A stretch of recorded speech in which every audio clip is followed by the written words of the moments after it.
Welcome to another edition of Take Two, the Rock 95 Morning Crew, the podcast. Craig, Brian, and MJ.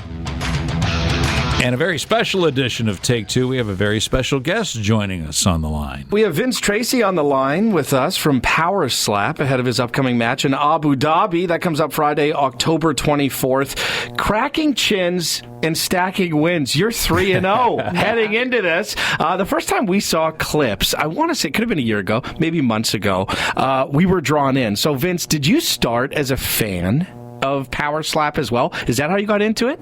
Absolutely. So actually, even before Power Slap was created and made mainstream, I was actually watching it. There was leagues in Poland and Russia.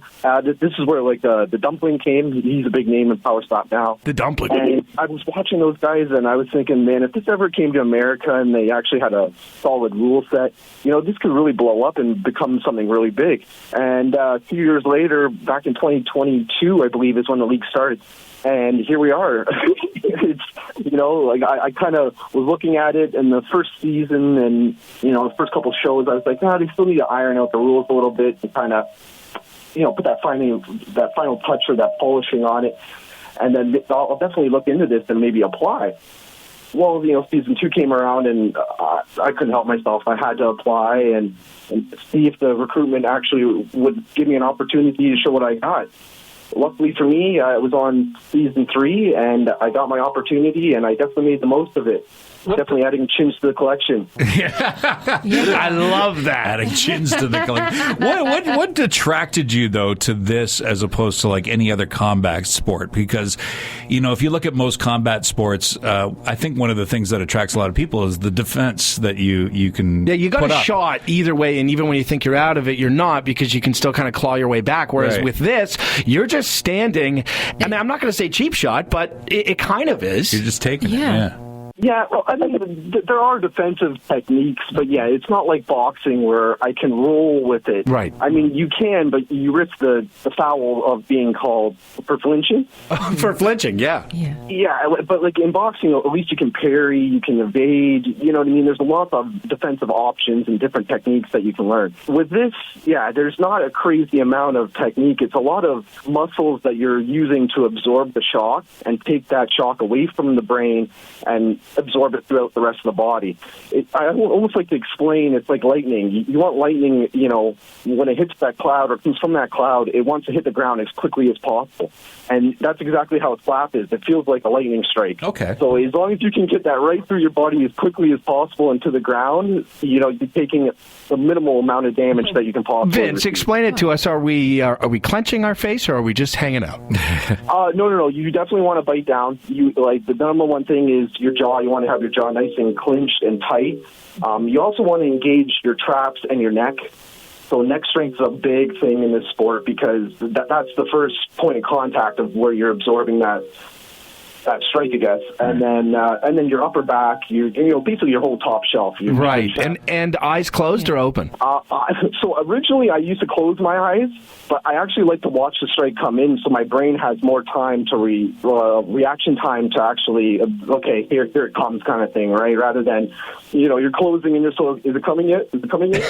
Oh, okay. And we were watching the videos and just watching you and your opponent just like bracing for it. Like I can't even imagine keeping my face still and calm and cool and collective as knowing what's coming. Yeah, composure's the big thing, right? I mean, your adrenaline spike when you're going up there and you're just standing there, your hands are behind your back, and you know that this guy's going to clobber the absolute crap out of you.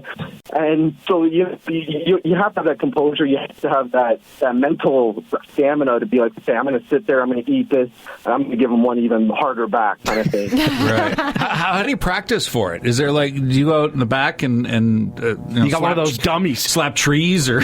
I mean, I have, but I've done watermelons, I've slapped pumpkins. I mean, we've done a lot of fun stuff. A pumpkin's perfect. I actually have it's a called a dummy, like a bob. And so I'll practice my slapping technique on bob, and then I also have like old Taekwondo paddles that I'll get my wife to hold, and then I'll slap, try different techniques, see what she thinks. Okay, no, that was more power there, or that was a lot quicker, depending on what I'm going for. It's all dependent on my opponent, right? So different strategies. If I want to strike faster, or if I want to be more of a powerful hit, depending on how they are, or how their defensive strategies are. Yeah, exactly. Okay, so we've got Vince Tracey here from Power Slap on the line. Now, Vince, for people that don't know, and there is a ton of us that don't know about Power Slap, what are some of the rules? So we see that you are keeping your feet planted, so there's no running start, nothing like that. And then, you're slapping the opponent, and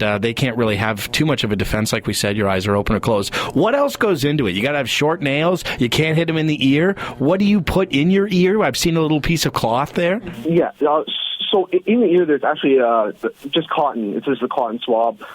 So we put that in our ear, obviously, to avoid having a ruptured eardrum. So basically, the target area is the top of your orbital bone, or the bottom of your eye socket, and then to your ear, and then it's like your jawline, basically. Yeah, that's where you're going for. So if you're hitting the eye, if you're hitting the nose, temple, ear, those are all called as clubs against the striker. And now, you can still hit in the target area and get called for clubbing if you lead with the heel of your hand. So all 3 points of contact of your hand have to hit at the same time, which means your top of your fingertips, the middle of your hand, like the center of your hand, and then the heel of the hand has to hit all at the same time. If you're leading with, essentially that's a palm strike. If you're leading with the heel of your hand, you're doing like a Bruce Lee, that's called clubbing. Right, okay. What's the hardest you've ever been hit? Actually, in my second fight, Rob Wallaby, he gave me one crack, and I was not expecting him to have the power he had, and that was the first time I've gotten dropped on my pockets. And, it was wild, absolutely wild. But that was probably the hardest I got hit. Do you watch the replay of that and see how your face deforms as slow-mo the hand goes across? It's pretty wild stuff to see it in slow-mo. Well, and no matter what, you are going to come out with bruises, I assume. Like, you know what I mean? You're getting hit. That's part of it. So do you have some pretty gnarly, like, black eyes and stuff after every fight?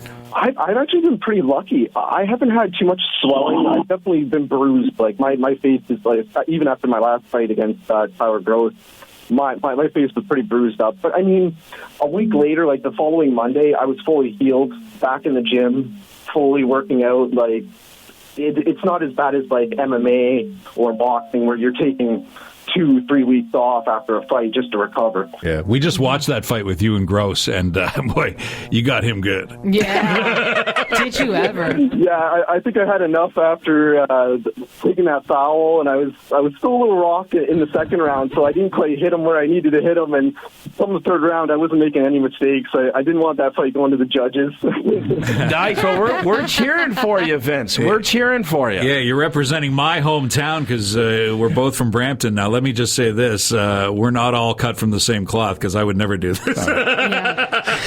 So good on you. Good on you for following this dream of yours. And a lot of people think it's crazy, but right now you are cracking chins and stacking wins, baby. That's what I do. That's the mercenaries motto. Yes. Well, congratulations on your success, and hopefully, I mean, what do you think the future? Just one final question here. What do you think the future of the sport is? Do you think it's going to catch fire? Is there momentum here? You know, Dana White said it, and I truly believe it myself. He thinks that it's going to be bigger than the UFC.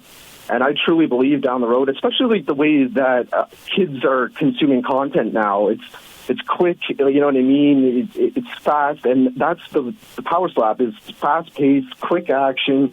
I mean, the live experience is phenomenal. If you ever get a chance to go, I would highly recommend it. It's night and day compared to, like, watching it online. Like, the crowd goes wild. You get right into it, and I mean, it's not like there's a cage or anything. Like, the stage is right there, so you can almost feel like you're there as you're seeing these guys smack each other senseless. Like, you see all the chalk in the air, the big cloud. And may I say, would the next step be a backhand? Is that I don't know. Is that crazy? Is there a paintbrush round? Well, thanks very much, Vince Tracey, for taking the time to talk to us today. Very interesting stuff, and good luck. Good luck, buddy. I appreciate you guys. Thank you guys for having me. Listen to Craig, Brian, and MJ, the Rock 95 Morning Crew on Barrie's Rock Station, Rock 95.